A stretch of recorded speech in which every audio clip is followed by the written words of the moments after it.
Hello, everybody. Welcome back. It's been a long time since we've been back here, so I apologize for the wait that you all had to sit through. And you can probably tell that I obviously had some sort of elaborate intro set up where all these monsters tie in, where I talk about this thing and that thing and whatever the heck this thing is. And then we'd get into talking about Zelda and what the drawing is actually going to be today. But basically, all you need to know is Link from the Legend of Zelda games normally looks like this, but sometimes he looks like he got invited to Charlie Brown's Thanksgiving and ends up looking like this. So that's basically it, and you're probably already tired of hearing me talking, so we'll just get right into the drawing. All right, so following my own golden rule, we're going to start off with the hardest part of the drawing, which is the Master Sword that Link wields, or the Sword of Time, or whatever you want to call it, some weeb crap. But it's the most difficult thing to draw because it's very complex and par partially because it's complex, but also because of the perspective. In this particular drawing, the sword is pointing out towards us, so in order to gain that perspective, we kind of have to angle out the sword, the tip of the sword, uh, so it appears larger and gives that perspective of it like being closer to us. And so it it's kind of like if you took a ruler and instead of looking at it straight on, you just looked at it from one end, you'd notice that one end appears larger than the other, and that's what perspective is. Now, I know this is some pretty big brain art concepts, and I'm giving it to you really fast, but I'll try and put up a picture later, maybe, to try and display what I'm talking about because I'm not doing a very good job of describing it. So now we're drawing the hilt. Now that we're kind of done with the blade, I think I come back and readjust it later. I don't know. I did this drawing like 2 months ago. I can't even remember what I was doing, what I was talking about, what ideas I had in my head. So yeah, it's all my fault. Some some people have been saying I've been in a Ukrainian prison for a long time, and I'm not gonna confirm or deny that, but I have been playing a lot of Mario Kart Tour, and that's been taking up a lot of my time. So it's Nintendo's fault anyway. Um, and we're doing a drawing for them. I feel like I'm just a slave to Nintendo now. Like Nintendo basically owns my soul. And now you're probably thinking, you spent the entire intro talking about his giant head, but now there's no room for it, so we have to trace it onto a new piece of paper. Classic. All right. So now moving on, we're going to move on to the body now that we're kind of done with the sword and we've traced it onto a larger piece of paper. We have more room to work with, and we're just going to get some more details. That little circle thing is his belt buckle, which is very fancy. And then we're just going to draw his belt for his waist and his little skirt thing that he wears, kilt. I don't know. Uh, He wears a lot of green. Link might be Irish. I don't know. He never speaks except for like the occasional yeah, yeah, every now and then. We'll draw his little boots. Just very simple. Like he, the Toon Link's very low detail, which is pretty convenient for drawing. Like this, that's why the sword is the hardest part. It makes getting proportions right very easy because he doesn't look like a human. He looks like, a Charlie Brown character, as I said earlier. So, I mean, you can draw his feet as big or that if you draw his feet a little too big or a little too small, it looks fine because he's a cartoon and it doesn't matter. And now we're trying to get the shape of his head, which is hard because I always want to draw it too small, but I mean, you need to draw it like to some over large proportions because his head is huge. He's got a huge melon. And so he's also got his flowing locks coming down, and that's what you can see right there. And then we're going to add his eyes and then his eyebrows in. He's got really big eyebrows. I kind of like that about him. That's probably the only thing I can relate to with Toon Link. He's, I've got some, I've got some caterpillars for sure. Um, but anyway, we're just gonna keep moving on with the initial sketching phase. Most of this stuff is just kind of intuitive. I'm just kind of drawing it. Uh, I'm just kind of freehand drawing it. Kind of playing it by ear. And that's something a lot of people are really good at, but a lot of people need to plan their drawings out accordingly. Like the Obi-Wan drawing I did a few months ago was one that I didn't show the drawing portion of because it took forever because I had to meticulously plot out every detail in his robes and his outfit and his lightsaber, his beard to make sure everything looked proportional, make sure his feet weren't too big. Otherwise, it would look off because as humans, we can notice differences in other humans and we notice flaws in human drawings when something looks funny. When something's cartoony, like Toon Link, it's a lot easier to, get away with making little freehand mistakes. If something looks too big, looks off, isn't quite at a right angle, it just doesn't matter. But when you're drawing something that is human, you've got to be really careful to make sure it looks very meticulous and correct. And so that's why I didn't show the drawing phase in that last video. But that doesn't matter now. We're drawing Toon Link and we're onto the shield now. And it's pretty simple. You can see I drew some vertical lines in there that are going to become the planks of wood later on. And we're going to draw a scabbard. And his scabbard is actually super ornate. And this drawing just isn't big enough to accommodate all the little decorations and stuff. So I did my own personal little decorating on the scabbard to try and give it like a stained glass effect. And we'll see that later on. But now we're finally inking in. And I've probably said this dozen times. I just like to ink in right over on top of the graphite. Some people like to erase beforehand. To me, it doesn't matter. Personally, I don't care. So if you're following along, you can just go ahead, go right on top of the graphite. Doesn't matter to me. And we're using the Micron .03 pen for this. Gives a kind of thicker line because, you know, I don't really care. The finer tips are used for more finer detail, and a .3 tip is pretty broad, and it gives a good enough effect. Like the lines aren't too thick, like it would be if you were using like a Sharpie pen, but they're not so thin that they're like almost invisible for those like little micro details that I do in like an actual pen and ink drawing. But anyway, now you can start to see. Hopefully. Oh no, I just skipped right over the scabbard, the little art details on the scabbard. You can also see that there's some gaps left. You can't really see it very clearly, but there's like a little swoosh motion coming off his sword, a little swoosh, air swoosh thing. Swoosh, a little swooshy swoosh thing. I don't even know how to describe it. Oh, but look, we're drawing it right now, so that's good.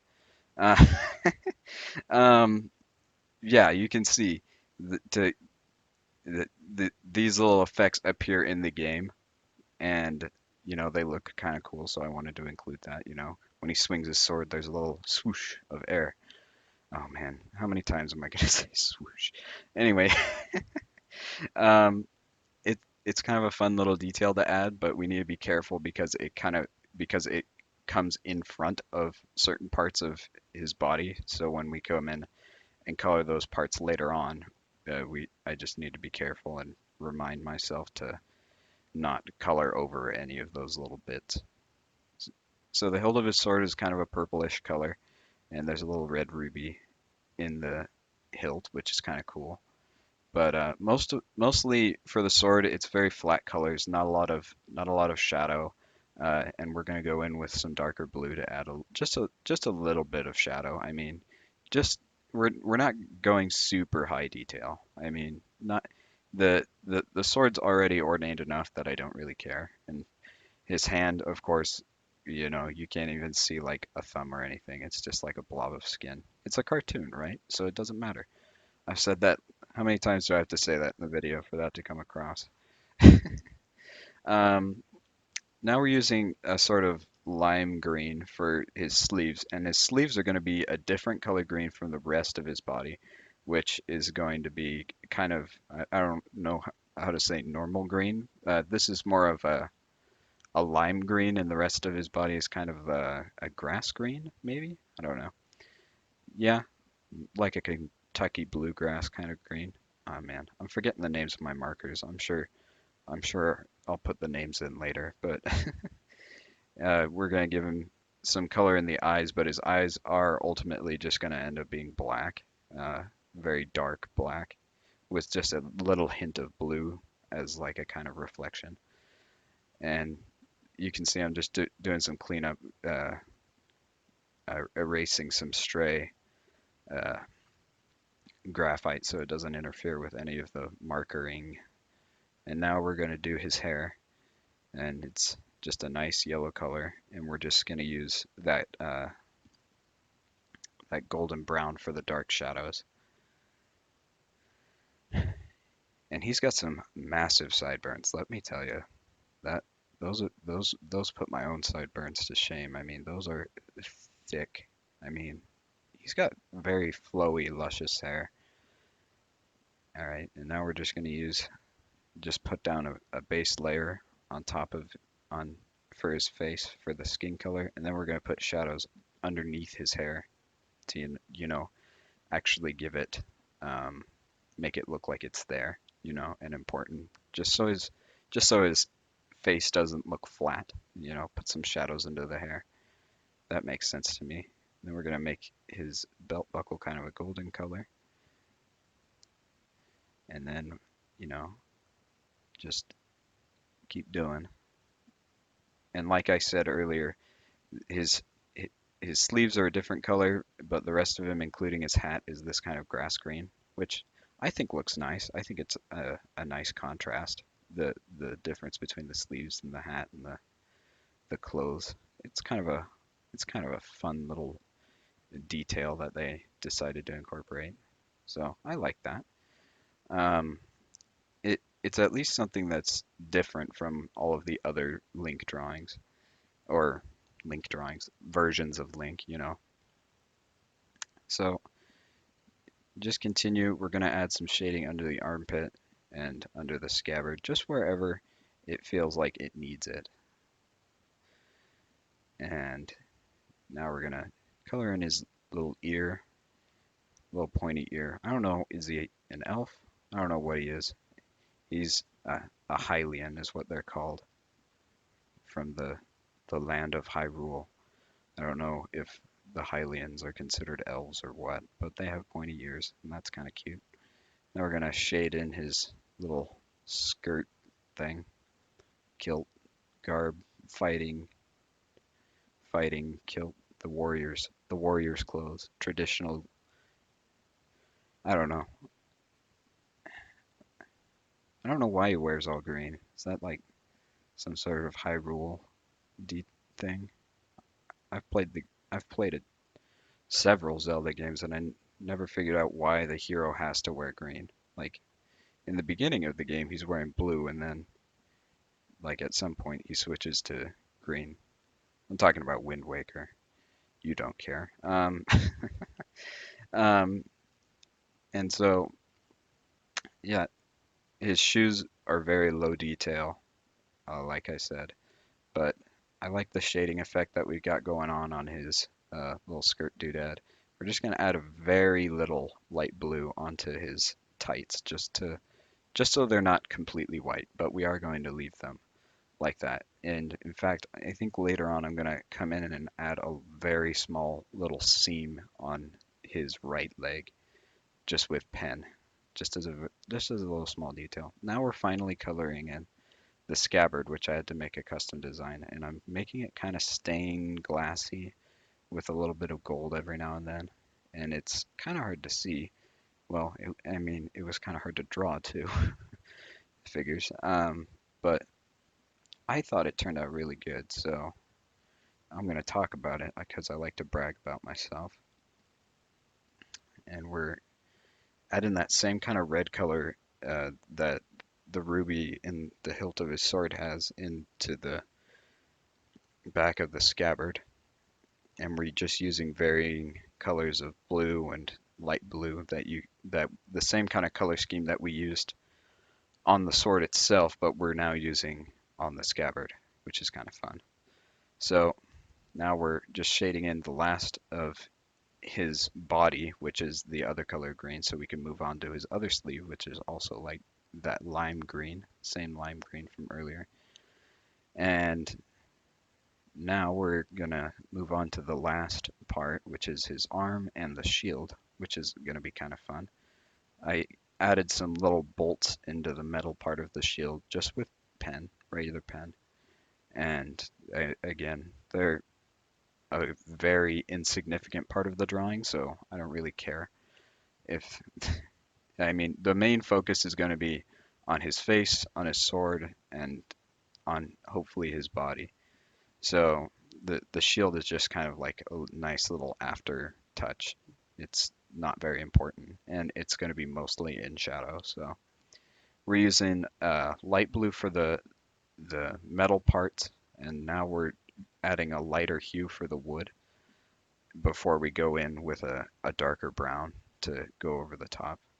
And just to make it look like wood, we're make to give it to make it look like it has like a wood grain. We're just adding some very careful straight lines in every now and then, just to just so those lighter hues that we put in earlier kind of stand out. And then we're gonna give it some shadow. And yeah, that looks pretty good. You know, I think this is now a darker brown, but I used multiple layers. I don't want it to stand out too much because I don't want that to be the focus of the piece itself. Uh, it's it's just a fun little touch, and I really enjoyed drawing this. This was a lot of fun. Uh, wish I'd gotten this video out sooner, but better than not at all. So hope you enjoyed this. Hopefully I can get another video out soon. Want to do some more Star Wars, maybe some more Pokemon. So comment some suggestions if you'd like, and I'll catch you next time.